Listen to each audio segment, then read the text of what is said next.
केशव जी क्या करते हैं आप? मैं राजनीति करता था और मैं पार्लियामेंट का मेंबर रह चुका 4 साल तक मैं। केशव जी एक बात बताइए, संत रामपाल जी महाराज से नाम दीक्षा लेने से पहले आप क्या भक्ति करते थे?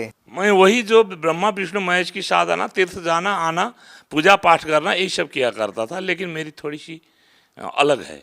क्या नेपाल में भी ब्रह्मा विष्णु महेश की पूजा करते हैं? वहाँ तो पशुपतिनाथ तो सबसे बड़े देवी माँ देवता माने जाते हैं और बहुत वहाँ देवी देवता टेम्पल के वो जब कैपिटल ऑफ टेम्पल कहा जाता है काठमांडू को। सर एक बात बताइए, आप नेपाल में रहते हैं तो फिर इतनी दूर हिंदुस्तान में हरियाणा में संत रामपाल जी महाराज से नाम दीक्षा क्यों ली? बस इसकी थोड़ी कहानी आप मैं बताना चाहता हूँ। और मैं था पार्लियामेंट के मेंबर और मैं बहुत रोग से डिजीज से बहुत दुखी था मैं। मुझे ब्रोंकाइटिस क्रोनिक लगी हुई थी, मुझे 24 साल से पाइल्स थी और पाइल्स में 4000 महीने का दवा मैं पीता था। और आपको ये ब्रोंकाइटिस से तो ऐसा लगता था कि हर मिनट में कफ आता था और हाथ में फीकदानी लेकर मैं चलता था। होते होते ऐसी मुसीबत आ गए कि सरकार ने कहा तुझे बाहर भेजूंगा, क्योंकि सरकार को तो दवा करानी है एमपी लोगों को। तब वहाँ एक डॉक्टर का बोर्ड है, उसने मुझे सिफारिश नहीं किया। उसने कहा कि ये लाइलाज है, मैं इसको सिफारिश नहीं करूँगा। ऐसे ही मेरी जो बीवी थी उसको भी आपको हड्डी घिसने की रोग और ये जल बिंदु जो कहते हैं, एक मोतिया बिंदु होता है उसका ऑपरेशन होता है, जल बिंदु का ऑपरेशन नहीं होता और वो लाइलाज है, दुनिया में नहीं होती। उसको कह दिया 2 महीने में तुम अंधी हो जाओगी। और हम लोग दोनों जब लाइलाज हो गए तो हम लोग बहुत चिंता मग्न बैठे थे। ऐसे एक संत रामपाल जी महाराज के शिष्य आए और उन्होंने हमने सारी पीड़ा बता दी। तो उन्होंने कहा कि आप जाओ हिसार, वहाँ एक संत बैठे हैं, उनकी एक आशीर्वाद से दुनिया का बीमारी ठीक हुआ, तुम भी ठीक करा लो। हम कल ही होकर यहाँ वहाँ से रामपाल की शरण में आए हैं। केशव जी आप मेंबर ऑफ पार्लियामेंट रहे हैं नेपाल में, रसूख भी आपके बड़े बड़े लोगों से रहे होंगे। क्या सर संत रामपाल जी महाराज से नाम दीक्षा लेने से पहले क्या आप किसी साधु या संत के संपर्क में भी रहे हैं? वो तो मत पूछिए, मैंने किस साधु को नहीं दिखाया, किस संत को नहीं दिखाया, किस डॉक्टर को नहीं दिखाया, किस मंदिर में जाके मन्नत नहीं मांगी, लेकिन पूरा वो आपको बेकार हो गया। और मुझे ये क्या है, मैं वो बन चुका था, हम परमात्मा को नहीं, नास्तिक बन चुके थे। बात क्या थी कि मेरे पिता और माता वैष्णव थे, दिन रात पूजा करते रहते थे, लेकिन दुर्भाग्य क्या हुआ कि मेरी माँ को पैरालिसिस हो गया और मर गई। मेरे पिताजी छत से गिरकर मर गए। तब मुझे लगा कोई देवी देवता कुछ नहीं कर सकते, इसलिए इनके पीछे लगना बेकार है। पशुपति सबसे बड़ा हमारा मंदिर है, उसमें लोग जाते थे, हमारी बीवी जाती थी, मैं बाहर बैठ के मैं जूता देखता था। वो कहती थी आप क्यों नहीं जाते हो अंदर? हम कहते घट घट में भगवान बोलते हैं, ये कोई मंत्री है जो इसके क्वार्टर में जाके मैं मिला करूं? मैं नहीं रहता तेरी देवी देवता में। ऐसे हम नास्तिक बन गए थे। केशव जी आप पार्लियामेंट मेंबर कब से कब तक रहे हैं? हम 4 साल रहे। और वो 4 साल में आपको बता दूं मैं, हम यहाँ 12 में आए, 2008 से 12 तक रहे। और वहाँ हम अपने पार्टी के हम नेता भी थे, मेंबर भी थे, और हमारे पार्टी से हम अकेले थे और सारा सुख सुविधा हमें मिली थी। लेकिन इस रोग डिजीज के कारण मैं अपहेलित हो गया था। हमारा काम था पब्लिक से रिलेशन करना, लेकिन मुंह में हाथ रखे बिना, रुमाल रखे मैं नहीं बोल पाता। तो थोड़ी देर मुझे बोलने के बाद लोग मुझसे घृणा करते थे, कैसा ये डर्टी है, ऐसे हमको होता था। इतने हमें ग्लानि होती थी कि हमको लगता था कि मैं आत्महत्या कर लूँ। सर हम आपसे एक बात जानना चाहते हैं कि आपने बताया कि आप ब्रह्मा विष्णु महेश की पूजा करते रहे हैं, पशुपतिनाथ मंदिर नेपाल में है, वहाँ पर भी आप गए हैं और बहुत सारे साधु संतों के संपर्क में आप रहे हैं, जैसा कि आपने बताया। डॉक्टरों के पास भी गए हैं आप अपनी बीमारी का इलाज करवाने के लिए, यहाँ तक कि नेपाल सरकार ने भी आपको अमेरिका इलाज करवाने के लिए भेजना चाहा, लेकिन लाइलाज बीमारी होने के कारण आपकी सिफारिश नहीं हो पाई। सर इतनी सारी जगह जाने के बाद आपने संत रामपाल जी महाराज से नाम दीक्षा ली, जो आपका भरोसा था संत रामपाल जी महाराज पर आपकी बीमारी ठीक होने का, क्या वो बीमारियां आपकी ठीक हुई? वही बात मैं आपसे कहना चाहता हूँ कि मैं आए मुझे तो ऐसे सब साधु संत से उब चुके थे, उनकी बातों से मुझे उब चुके थे और किसी पर मेरा भरोसा नहीं था। फिर भी मैं वहाँ से विश्वास करके तो नहीं आया, देख लेंगे बोल कर देखने आया एक सिर्फ, उस समय तो मुझे वो नहीं था परमात्मा के ऊपर, संत रामपाल जी के ऊपर। आए हम वहाँ 3 दिन तक हम डिस्कस करते रहे, महेंद्र जी बैठे थे शंका समाधान में।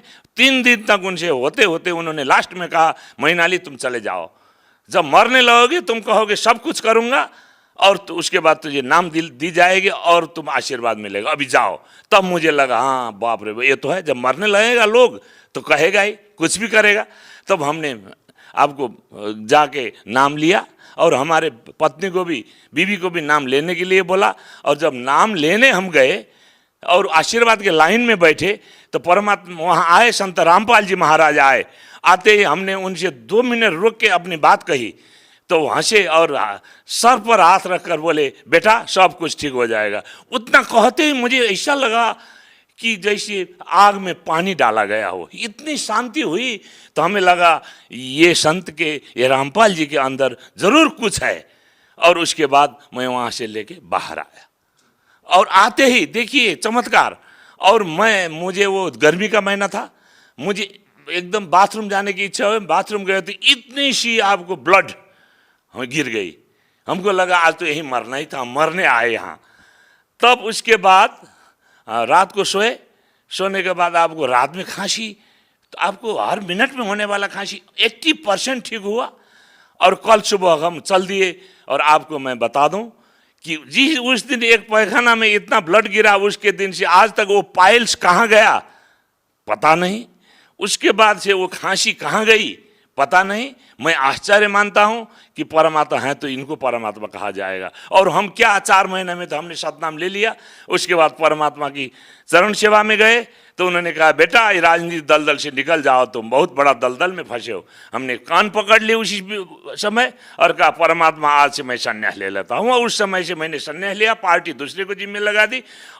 केशव जी, चूँकि अब तक ये माना जा रहा था कि संत रामपाल जी महाराज से जो लोग जुड़े हुए हैं वो मिडिल क्लास के हैं, और कहीं ना कहीं मीडिया में ये भी बातें उठती रहती है कि एक अंधभक्ति के तहत बाबाओं के पीछे लोग लगे हुए हैं। आप अपने आप में उन लोगों के लिए एक माकूल जवाब हैं कि आप एक राजनीतिक पार्टी से बिलोंग करते हैं, राजनीतिक व्यक्ति हैं आप, और साथ में आप पार्लियामेंट मेंबर भी रहे हैं नेपाल के। सर, आपको इस तरह से बरगलाया नहीं जा सकता, लोग अच्छी तरीके से जानते हैं। और आपका इतना विश्वास संत रामपाल जी महाराज में है जिसका अंदाजा लोग खुद लगा सकते हैं। सवाल सर यहाँ पर यह है कि क्या आज के दौर में ये माना जा सकता है कि किसी संत के आशीर्वाद लेने से भयंकर से भयंकर बीमारियां ठीक हो सकती है, या किसी संत के नाम मंत्रों में इतनी शक्ति है कि जैसा कि आपने बताया कि एक लाइलाज बीमारी भी ठीक हो सकती है? बिल्कुल।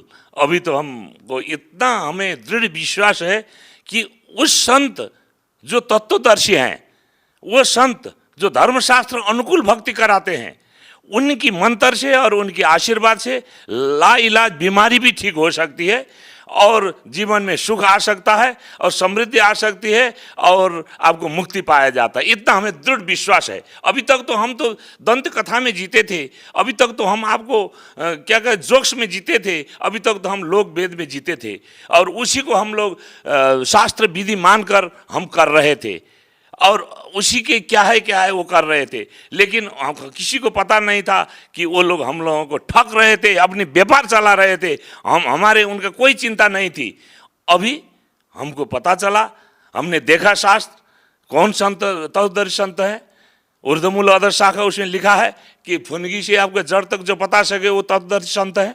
यही सब तो पूर्ण रामपाल जी की महाराज तो तत्व संत हैं, तत्वदर्शी संत हैं और वो विश्व के महान संत हैं। उनके अलावा इस दुनिया में कोई संत नहीं है। अभी आपको बता दूं कि 39,000 धर्मगुरु विश्व में हैं और वो सब आपको सब ठगते हैं। जैसे हम विद्यार्थी को भेजते हैं स्कूल में, अगर वो सिलेबस अनुसार नहीं पढ़ेगा तो परीक्षा में फेल होगा। अच्छा सर, आप एक बात बताइए, एक कहावत है कि सूर्यास्त नेपाल मस्त। कहने का मतलब ये है कि इतना नशा नेपाल में है कि युवा वर्ग जो है नशे की गिरफ्त में है और अपना जीवन बर्बाद कर रहे हैं। संत रामपाल जी महाराज के बारे में हिंदुस्तान में ये बात तेज़ी से फैल रही है कि जो संत रामपाल जी महाराज से नाम दीक्षा ले लेता है उनका नशा छूट जाता है। सर, आपका क्या अनुभव है इस बात को लेकर के? मुझे बिल्कुल ये अनुभव है कि अगर संत रामपाल जी महाराज की शरण में आ जाएं तो उनकी नशा पूरे की पूरी छूट जाती है। नेपाल में बहुत नशेड़ी लोग हैं, वहाँ मांस और शराब के बिना कोई होटल नहीं चलती, वहाँ खाए बिना लोग बैठ जी नहीं पाते हैं। आपने कहा सूर्यास्त तो नेपाल मस्त वो होता है, लेकिन हमें क्या लगा क्यों रामपाल जी के शरण में आने पर लोग नशा छोड़ते हैं। आदमी दो चीज़ों से जीते हैं, एक भक्ति से और भय से। रामपाल जी महाराज में भक्ति भी है, भय भी है। भय इसलिए है कि वो हमारा वो हो जाए, खंडित हो जाएगा। भक्ति परमात्मा यथार्थ भक्ति धर्मशास्त्र अनुसार देते हैं। ये दोनों के कारण से और परमात्मा की कृपा से ये छूट जाती है। सर, आप सरहद पार नेपाल से आप आए हैं, जितनी दूरी तय करके आप संत रामपाल जी महाराज के पास पहुँचे, इस बीच कम से कम हजारों संत हैं जिनसे आप जुड़ सकते थे, लेकिन आपको ऐसा क्यों लगा कि संत रामपाल जी महाराज से ही नाम दीक्षा लेनी चाहिए? हमने तो सबको आज टेस्ट कर दिया। सब तो ठगने की फेरी में हैं, सब तो आपको व्यापार चला रहे हैं, हमें ठग ठग कर अपने झोली भर रहे हैं। लेकिन संत रामपाल जी महाराज के बारे में हमने सुना। हम दूसरे दिन होकर जब यहाँ चले आए तो यहाँ न एक पैसे वो मांगते हैं, न एक पैसा वो दान करने को कहते हैं, सिर्फ वो आपको भलाई ही करते हैं। हम तो कहते हैं नेपाल में क्या कहते हैं जानते हैं? तुम्हारा लेवता है, हमारा देवता है। सर, आप कोई पहले नशा करते थे? जी, मैं तो क्या राजनीति होने के चलते मैं शराब पीता था, गांजा पीता था, क्या कहते हैं चरस पीता। हम क्या नहीं पीते थे, क्या नहीं करते थे, लेकिन इसी के चलते तो ब्रोंकाइटिस हुई मुझे। कैसे छूटे सर जो आप वैशन करते थे? जी, जिस दिन से मैंने संत रामपाल जी महाराज से मैंने दीक्षा ली, उसी दिन से मुझे शराब, गांजा, भांग, आपको ये चरस और सारी चीज मेरे छुट्टी। अब तो उस दिन से क्या लगता है, क्या परमात्मा की कृपा है। कोई दूसरा पीता भी है तो मुझे लगता है कि क्या कर रहा है। कोई सिगरेट भी निकालता है, मुझे घृणा होती है। कोई मांस भी आगो लेके आता है तो मुझे घृणा होती है। हम तो ऐसे मांस खाने वाले आदमी हैं भगत जी कि हमको लगता था कि मांस तो हम मरते वक्त भी काखी में लेके चले जाएंगे। ऐसा था हमारा मांस। घर में जब झगड़ा होता था तो इसीलिए घर में बीवी से झगड़ा होता, हमारा इतनी आमदनी है तो मांस क्यों नहीं लाती हो। और हमारी बीवी भी कहती थी मांस नहीं छोड़ पाएंगे। लेकिन उस दिन से इतनी घृणा हुई, लगता था कि अब नहीं, बेटे का मांस तो नहीं हम खा रहे हैं। वैसा हमारे भावना चेंज कर दिए परमात्मा ने कि हमारी सारी छुट्टी और परमात्मा की सारी वो मंत्र से सारा छुट्टी, सतगुरु मिले तो इच्छा मिटे, पद मिले। सर, संत रामपाल जी महाराज अभी जेल में हैं। नेपाल से आप संबंध रखते हैं, नेपाल से आप आए हैं, इतनी ज़्यादा श्रद्धा संत रामपाल जी महाराज में आप लोगों की फ़िलहाल भी बरकरार है। सर, ये कैसे संभव है? मैं पड़ोसी देश के सांसद होने के नाते भारत सरकार को मैं अनुरोध करता हूं कि ये एक निर्दोष संत को जेल में इन्होंने दे रखा है, बिना मुकदमा, बिना कोई दोष का 3 साल तक इन्होंने जो बना रखा है, ये ऐसा मत करें। ऐसा करने से इनके ऊपर जनता के जो है विश्वास हट जाती है और वो पहचाने वो पूर्ण संत हैं, और पूर्ण संत की कदर करें। एक बात मुझे कहना ही पड़ेगा, हमारे मोदी साहब आपको कबीर साहब का दुआई देते फिरते हैं और एक कबीर साहब को जेल में डाल रखा है इन्होंने। अभी भी समझिए। और मैं हाथ जोड़कर प्रार्थना करता हूँ भारत गवर्नमेंट को कि ये संतों को रिहा कर दें और उनको पूजे और उनको पहचाने। ऐसे ही इनको गलत मुकदमा लगाकर जेल में डालकर इनको दुख मत दें। बहुत बहुत धन्यवाद। सत साहेब।